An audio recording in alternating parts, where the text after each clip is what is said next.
Let me tell you something that will disturb you a little. The person who tried to hurt you doesn't fear your revenge. They fear your silence. Because revenge keeps you connected. It means you're still playing the same game, still acknowledging their existence. But silence means they never mattered. It's the psychological equivalent of disappearing from someone's map of importance. And nothing destroys the ego more than becoming irrelevant in the mind of the person they wanted to control.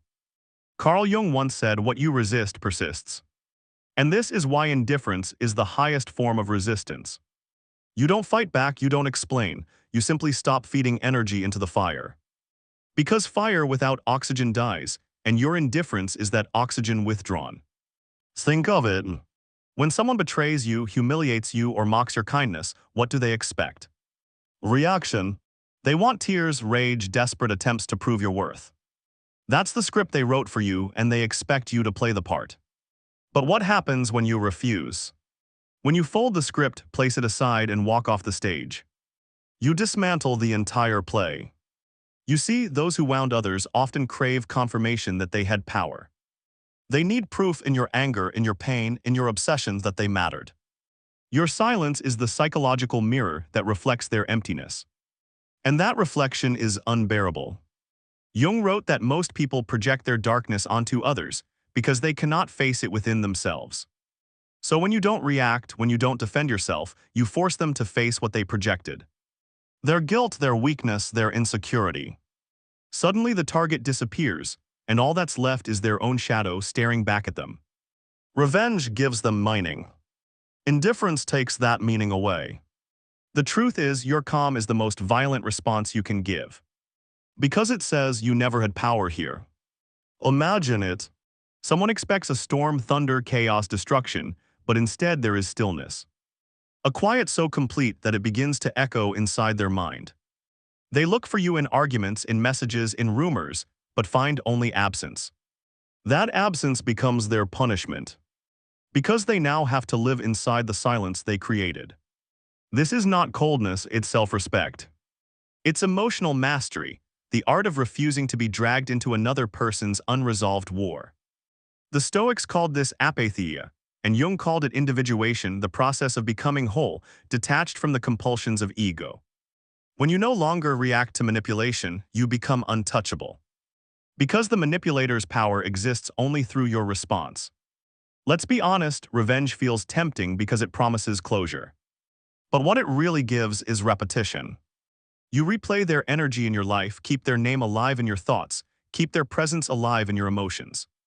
And you call it justice. But justice doesn't come from reaction, it comes from transcendence. Jung believed that when you integrate your pain, you no longer need to punish anyone. Because the real healing happens when the wound no longer defines you. That's what your indifference shows: evolution. The one who hurt you still lives in survival mode. But you've begun to live in awareness.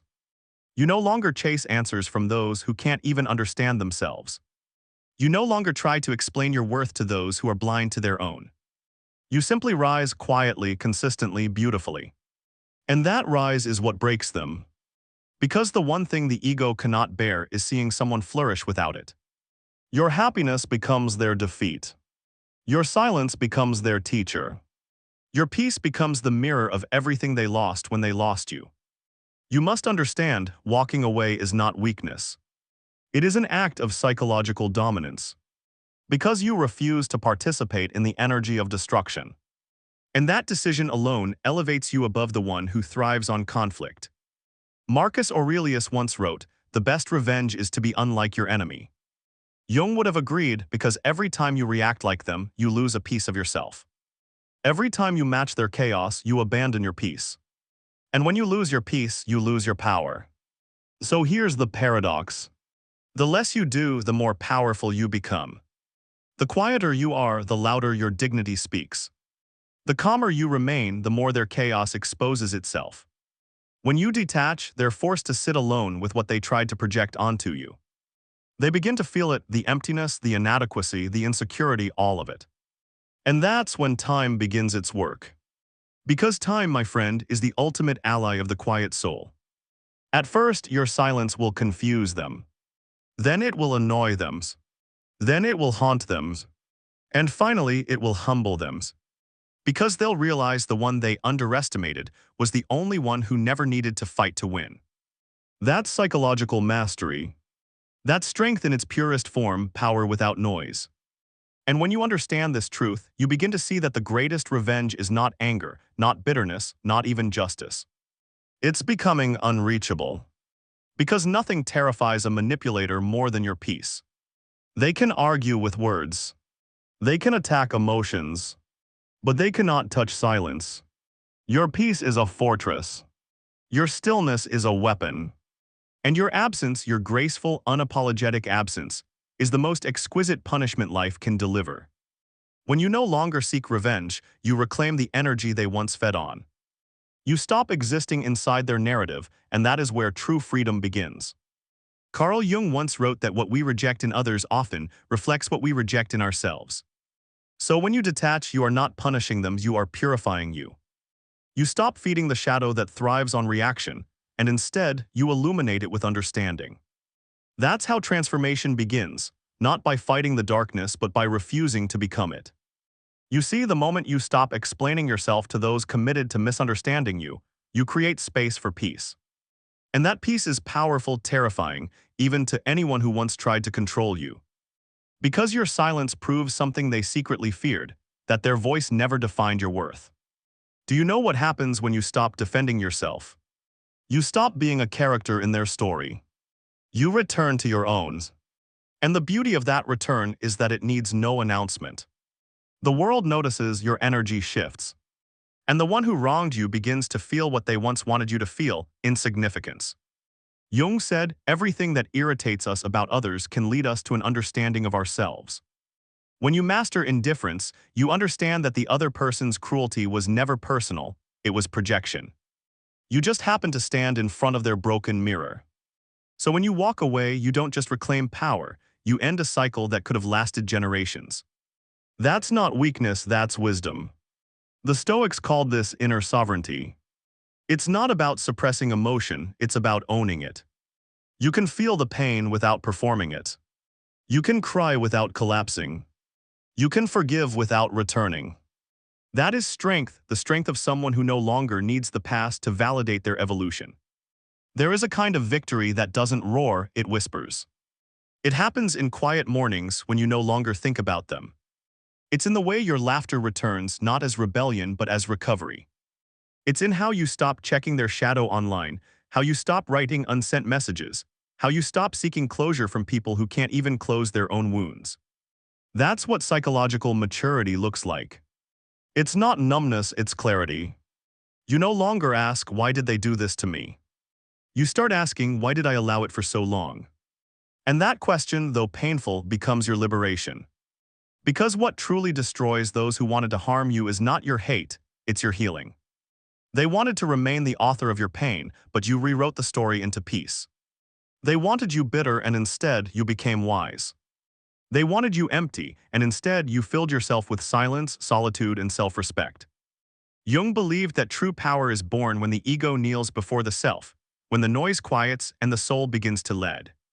That's what happens when you stop reacting. You stop living from ego and start living from center.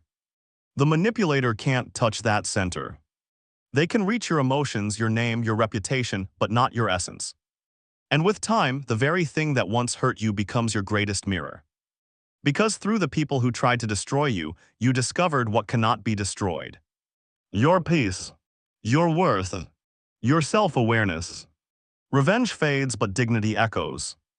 The one who hurt you will one day remember your silence and understand that it wasn't weakness, it was their final lesson.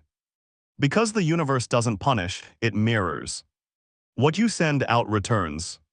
And silence is the most reflective surface of all. Marcus Aurelius said, time is a river. Everything that needs to return will float back eventually, truth, guilt, karma, all of it. Your only task is to stay still enough to let it pass by. You don't chase the current, you become the calm at its center. That's what Jung meant by individuation, becoming whole. Not perfect, not untouchable, but whole. Where no external person has the authority to shake what you have built inside. This is the highest revenge, existing in peace while they drown in noise. Your absence becomes the echo they can't escape. Your silence becomes the mirror they can't look into. Your growth becomes the story they can't rewrite.